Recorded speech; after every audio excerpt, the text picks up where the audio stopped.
Okay, we'll get started. We'd like to welcome Scottie Scheffler into the Media Center here at the Arnold Palmer Invitational presented by MasterCard.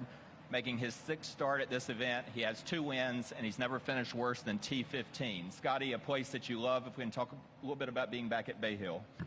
Yeah, it's definitely a place I always enjoy coming back and playing. Obviously with Mr. Palmer's legacy and the way the golf course is, I mean, it's very challenging, and so it's always a fun test, I think, for us as players. And so, yeah, it's gonna be back for sure.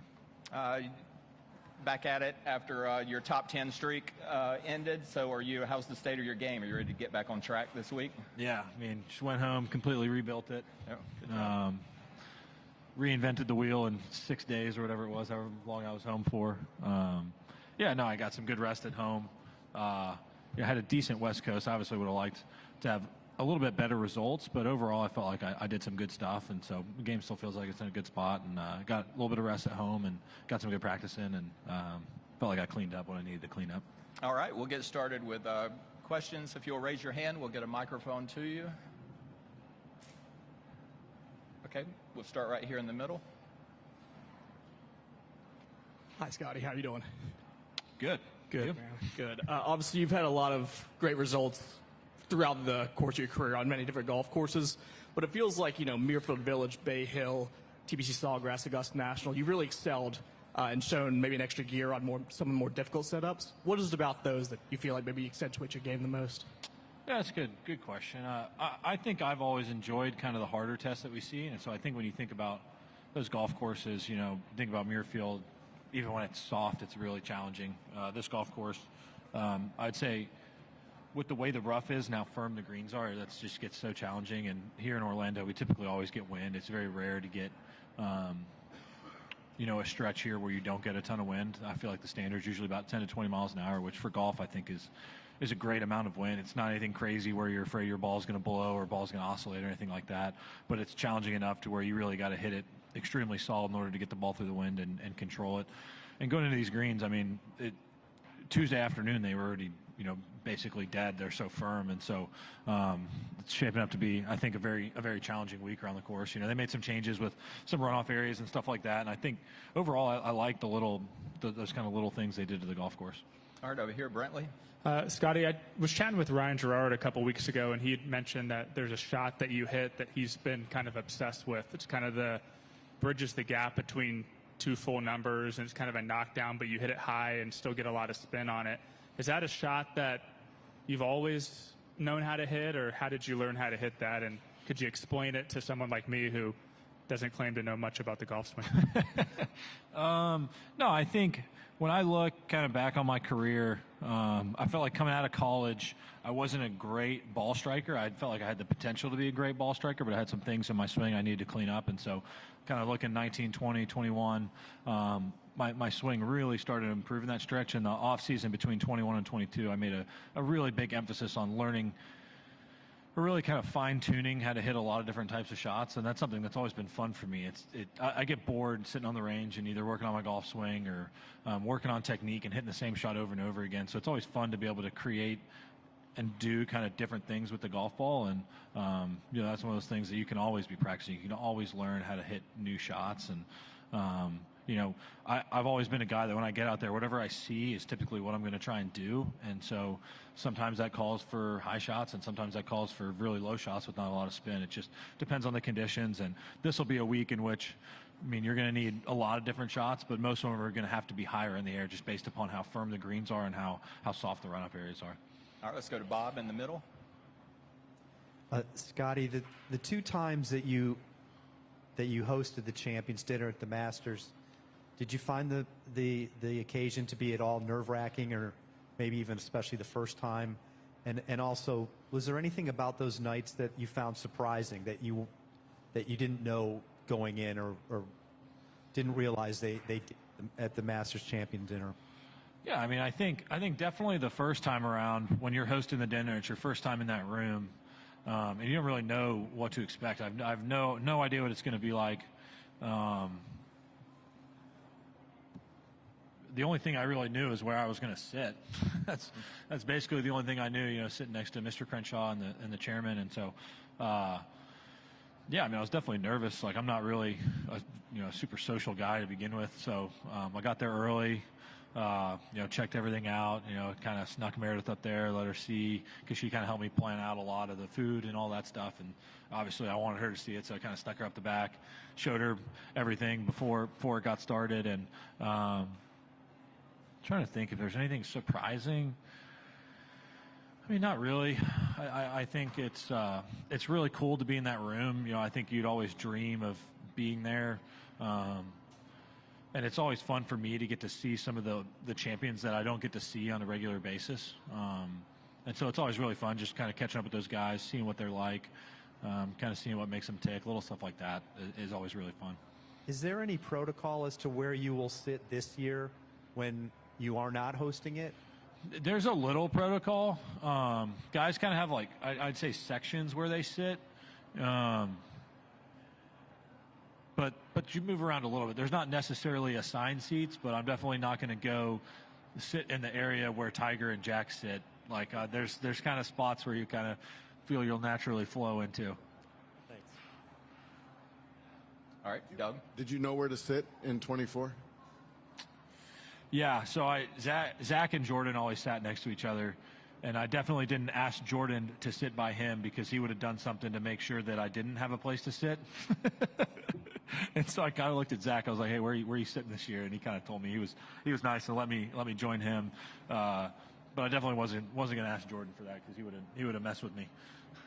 When you talk about creating shots, how long does it typically take you to master a shot or feel comfortable with it? And is one shot taking you longer than usual? Well, so I've never been, like Ridley asked me that question about a certain shot. I've never been a guy that's going to sit on the range and be like, today I am practicing a 3/4 no spin draw, and that's what I'm practicing today. Like, I'm going to dial in this shot and hit it over and over again.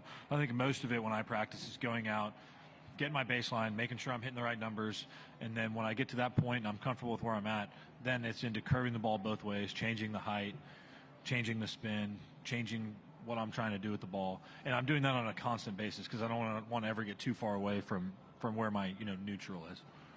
I'm sorry, where the... Like, if I sit out on the range one day and it's like, you know what, I'm going to practice hitting a draw with my driver all day.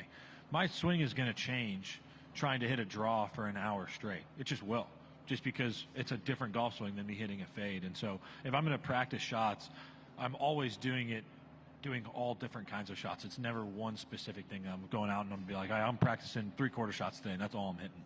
So you don't want to get away from your base? Yeah, I always have a baseline and what I would call like neutral or something like that. But for me, it's basically my baseline. It's like, if I'm going to hit it pretty straight, then I'll start curving it off of that. But if I get out there and I'm hooking everything, then I'm going to try and hit some fades and kind of square it up a little bit. Okay.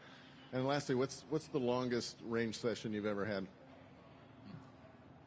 I have no idea. Can you guess? Just make something up.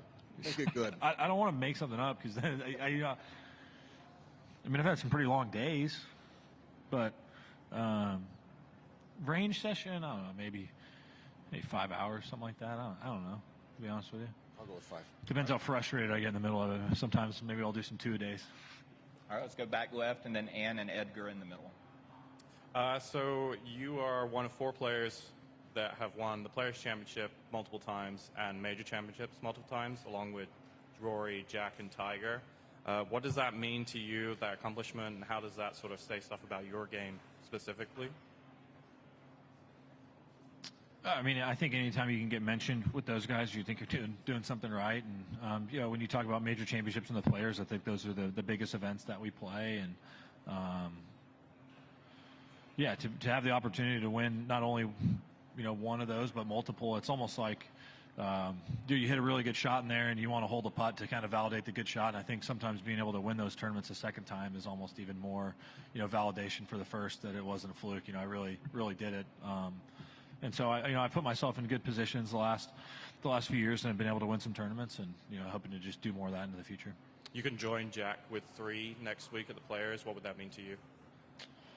Yeah, I mean, like I said, anytime you get mentioned with somebody like Jack Nicklaus, it means you're doing something right. And, I'm not going to step into the tournament thinking about winning. I'm going to be stepping on the first tee, trying to execute and do what I normally do. But, like I said, anytime you're getting mentioned with Mr. Nicklaus, something good's going on. All right, let's go Ann and Edgar. Hey, Scottie, do you ever alter your mental approach, say, to start a tournament, or do you stick to routine? Yeah, I'm pretty much a routine guy for the most part. I'm a routine in basically all aspects of life, so I think getting out of my routine, I think it would throw me off a little bit. Based on stats this year, you wouldn't change anything mentally? To be honest with you, I'm not even sure what that means, like what I would do. Slow start. No. Yeah. No. And on another question about Luke Donald, who's re-upping as your European team captain for Ryder Cup. Any thoughts on that? No, I hadn't seen anything on that, but I mean, he's had some pretty good results at the last 2 Cups, and obviously I think we'll be hoping to change that when we go over to Ireland next year. So, I mean, obviously he's had a lot of success, and he's pretty good at it. So if I was the European team, I'd probably try and be convinced him to come back as well. All right, let's take a couple more. Edgar. Yeah, she I think was hinting at the slow starts. I mean, is there something you pinpoint there at all? I mean, last year on tour, I led the tour in first round, second round, third round, fourth round scoring. So I'm not too concerned over a very small sample size. When you look at the body of work for me this year, I've played 4 tournaments, so that's 16 rounds. And I've always been a guy that's been really good at staying in the present, doing what I need to do in order to go out and play well. And so that's 16 rounds. I've had 13 that have been really solid, and 3 that haven't been as good. And so I'm still batting at a pretty nice percentage. And so if I wanted to dig deep into it, I could completely change how I approach tournaments, but I don't think that would be very wise. No, not trying to nitpick. Just curious. More meaningful to win events with a guy like Arnold Palmer, Jack Nicklaus? You won the Byron. Is there any more meaning to that, maybe? I think there's definitely a special aspect to it. Like when you look at a tournament like this, you think about Mr. Palmer's legacy, not only what he meant to the game, but all the things he did in his community here and in Pennsylvania as well, and also what they did for the game of golf. And so there's always some special meaning with those. And then you think about the Byron, that one means a ton to me, just growing up in Texas with Mr. Nelson, and that being the tournament that I always dreamed of going out and playing. That one was extremely special for me. To be able to win that tournament. I grew up going out there, watching those guys, dreaming of being inside those ropes. Had the opportunity to meet Mr. Nelson a few times, and very special. I don't know how to compare it to like a National Open or something like that. It's different when you grow up in the States, just with how many tournaments we have here. But tournaments like that definitely mean a lot to me. And just one more, please. Brian Rowlap, what's maybe one thing that maybe stood out about him, first impression, and maybe if you could pinpoint something that you'd like to see him enhance on the tour? I mean, as far as Mr. Rowlap, I think he's a guy that just kind of gets things done. Like that was my first impression of him. Is I met him last year at one of the playoff events. We sat down and. It was just getting right into it. You started asking questions and we started talking. It was like no nonsense. Like we got an hour. Like let's make the most of this hour. And I loved it. I mean, I loved his demeanor. I thought he was a good guy. He seemed like a really hard worker. And so he seems like just kind of like a no BS guy. Just get in there. Let's get to work and figure this thing out. And like you look at a situation like Brooks. That was something that Brooks had a desire to come back to the tour, and he's a guy that provides a ton of value for the tour and for our fans and sponsors, and a guy that's had a ton of success in the game of golf. And Rowlap's like, okay, he wants to come back. Like, let's figure out how to do this, and then gets it done in a pretty quick fashion. So, I've seen a lot of great things from him so far, and excited about the future. All right, we'll take our last one right here in the middle. Ian. You mentioned the firmness of this golf course, potentially how difficult it's going to be to access some of these pins. As one of the best iron players in the world, how does that change your expectations from a shot-by-shot basis? I mean, when you look at this golf course, you have to be in the fairway. If you hit into some bunkers, you'll be okay. But if you start hitting the rough, I mean, you're toast. So first and foremost, get the ball in the fairway, and then you got to be fairly conservative going to a lot of these pins, just because how firm it is, just because how thick the rough is around the greens, and the winning score here is always pretty. I don't know if you say high or low, but it's not far from par in a typical year, and so. Around here, unless you're playing the par fives, par's a pretty good score on most holes. Scottie, thank you for your time as always. Yeah, thank you.